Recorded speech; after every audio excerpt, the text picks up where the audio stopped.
Fast auf den Tag genau ist es 6 Jahre her, da habe ich ein Video gemacht über die beste Currywurstsoße der Welt. Und Zuschauer aus Brasilien, Dänemark, Schweden, Schweiz und was weiß ich nicht alle, die haben diese Soße alle nachgemacht und haben gesagt, jo, das ist definitiv die beste Currywurstsoße der Welt. Wobei Currywurstsoße ein bisschen hochgegriffen ist. Ich verwende sie als Currywurstsoße unter anderem. Es ist aber eigentlich letztendlich ein Gewürzketchup, der zu Pommes, der zu allen möglichen passt, wozu man halt eben ja Ketchup halt eben braucht. Aber er ist komplett selber gemacht und ich habe mir überlegt, wie könnte man dieses Rezept noch besser machen? Also Currywurstsoße 2.0 und wie kann man es noch vereinfachen? Das ganze Rezept, wie ihr das von mir gewohnt seid, komplett als Download zum Runterladen, zum Nachmachen für alle Bedürfnisse. Aber ich würde sagen, wir legen einfach mal los. Als allererstes brauchen wir einen großen Topf und in diesen geben wir jetzt, beziehungsweise ich mache den mal eben erstmal an. Läuft, läuft. Da gebe ich jetzt einfach einen guten Schuss Olivenöl rein. Ja. Und den lassen wir mal eben kurz einmal aufheizen. Zu dem Olivenöl gebe ich jetzt entweder einen Teelöffel Knoblauchpaste. Wie gesagt, wer das schon zu Hause hat, kann jetzt Knoblauchpaste nehmen. Wer das noch nicht kennt, schaut mal in die Videobeschreibung rein oder hier oben, da verlinke ich das mal, wie das geht. Wer das jetzt nicht hat, der nimmt einfach 2 bis 3 Knoblauchzehen, denn wir wollen jetzt, und die müssen auch nur ganz grob gehackt werden, weil das hinterher das Ganze sowieso alles noch kleiner gemacht wird. Also einmal Knoblauch rein. Und einmal ein halbes Kilo rote Zwiebeln knall ich da jetzt rein. Die habe ich einfach nur halbiert und dann gefiddelt und dann halt eben in so Streifen geschnitten. Wie gesagt, da das Ganze jetzt sowieso gekocht wird, alles halb so wild, kriegen wir das hinterher sowieso noch kleiner. So, das schwitzen wir jetzt einmal richtig gescheit an. Alles schön glasig dünsten, damit wir mit dem nächsten Schritt weitermachen können. Wenn das Ganze jetzt hier so glasig angedünstet ist, dann mache ich hier in der Mitte eine Mulde oder ein Loch. Ja. Da gebe ich jetzt einen Esslöffel Paprika hinzu.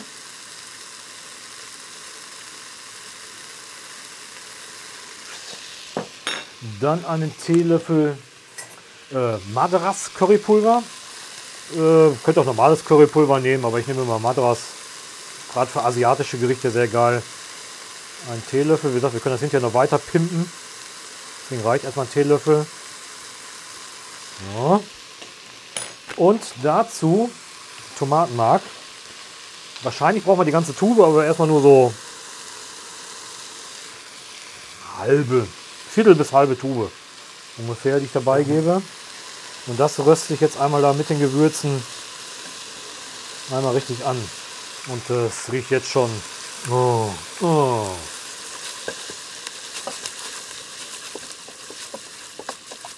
Ich habe jetzt von dem Paprikapulver und auch von dem Currypulver erstmal nur so ein bisschen zugegeben. Sagt, weil abschmecken oder je nachdem wie scharf oder je gewürzig ihr es haben wollt, kann man hinterher noch nachpimpen. Deswegen erstmal jetzt nur so einen Teelöffel von dem Currypulver. Und wenn man da hinterher einen Curry-Ketchup rausmachen will, kann man da noch erheblich mehr reinmachen. Aber naja, dazu später mehr. So. Das habe ich jetzt auch mit angeröstet. Sieht man jetzt hier auch schön an dem Bodensatz. Einmal die ganzen Gewürze oder fast alle Gewürze damit so rein. So, jetzt kommt Apfelessig. Wer keinen Apfelessig hat, kann auch Rotweinessig nehmen. 75 Milliliter. Einmal das Ganze ablöschen.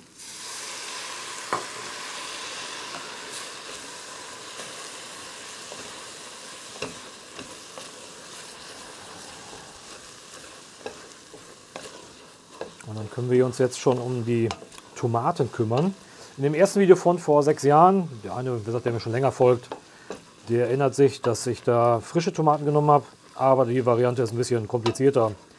Deswegen machen wir das heute Ganze mal mit Dosentomaten. Bei den Dosentomaten könnt ihr jetzt so kleine nehmen oder ihr nehmt so große. Letztendlich brauchen wir so Pi mal Daumen 2 Kilo. Aber ich kann euch sagen, macht reichlich davon. Am besten eine Badewanne, weil das Zeug ist so genial, dass man da eigentlich nicht genug machen kann. Und dann können wir das jetzt so, da rein.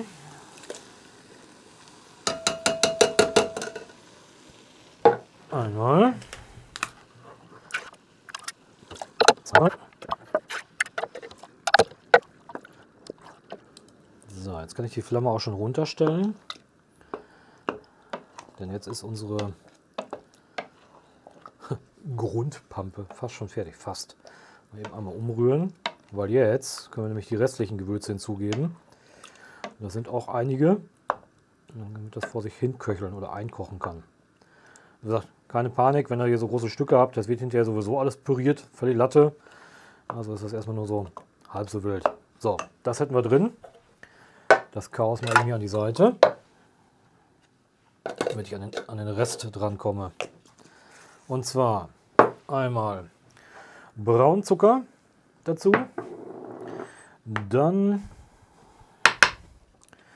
einen Teelöffel Piment oder einen halben Teelöffel beziehungsweise. Das war zu viel. So viel bräuchte ich. So, einen halben. Dazu Ingwer.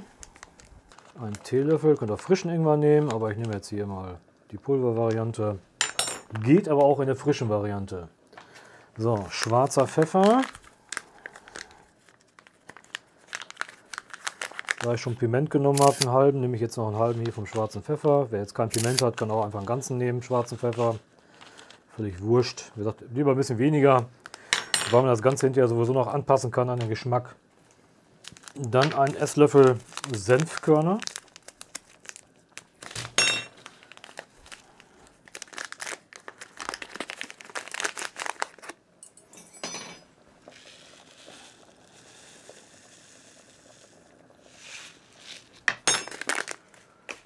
Dazu lecker Lakritz oder wie man sonst sagt, Sternanis. Oh. So.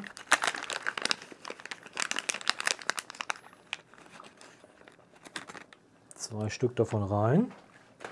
Dazu eine halbe, beziehungsweise, Moment, wo ist denn meine Zitronengedönsel hier? Messer muss ich haben. Messer! Und zwar den Saft einer halben Zitrone damit rein.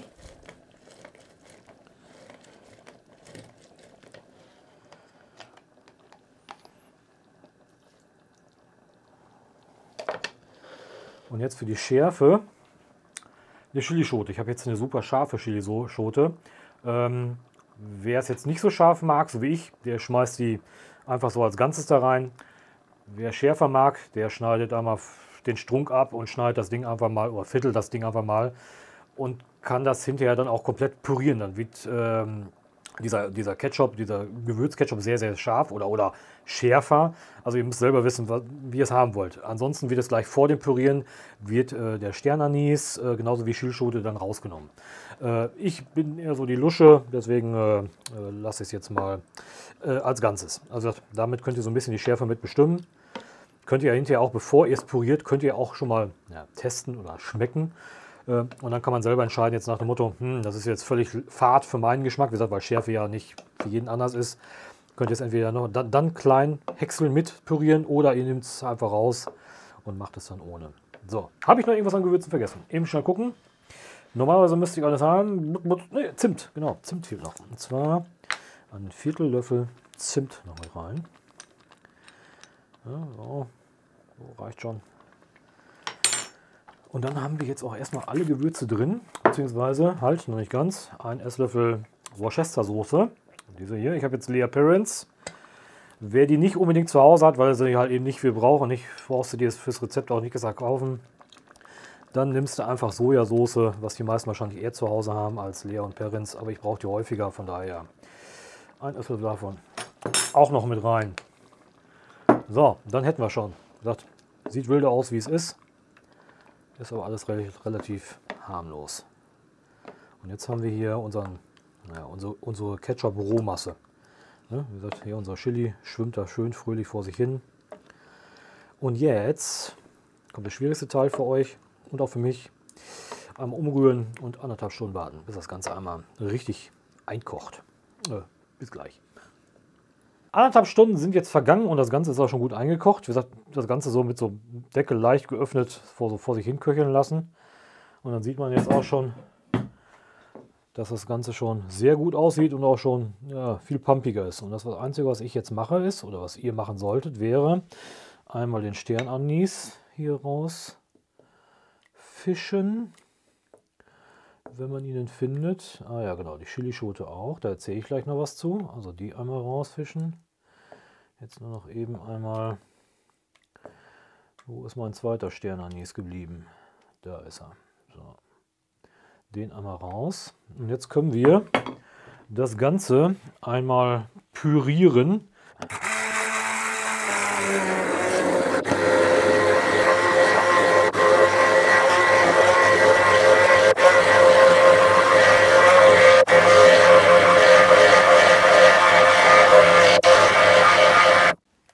So. Und jetzt kommt nicht der wichtigste Schritt, aber der für euch wichtigste Schritt. Wenn das Ganze jetzt püriert ist, ist es ja immer noch nicht so eingedickt, wie ihr es haben wollt oder wie es soll für den Ketchup. Das heißt, ihr könnt jetzt selber bestimmen, wie gewürzig, wie scharf, wie was auch immer. Wir können ja mal probieren und gucken, wo wir jetzt bei dem Ketchup hier so gelandet sind erstmal.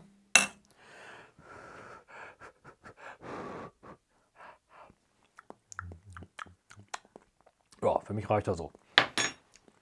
Wer es jetzt schärfer haben will, der kann jetzt hier den Kollegen Chilischote eben den Strunk abschneiden, mit rein, auch mit pürieren, dann habt ihr es noch schärfer. Und ihr könnt jetzt noch Zucker, Salz, Pfeffer, was immer. Probiert euch, tastet euch daran. Nehmt das Gewürz, was ihr da wollt, macht mehr, weniger, wie auch immer. Wie gesagt, wenn ihr süß haben wollt, macht mehr Zucker rein.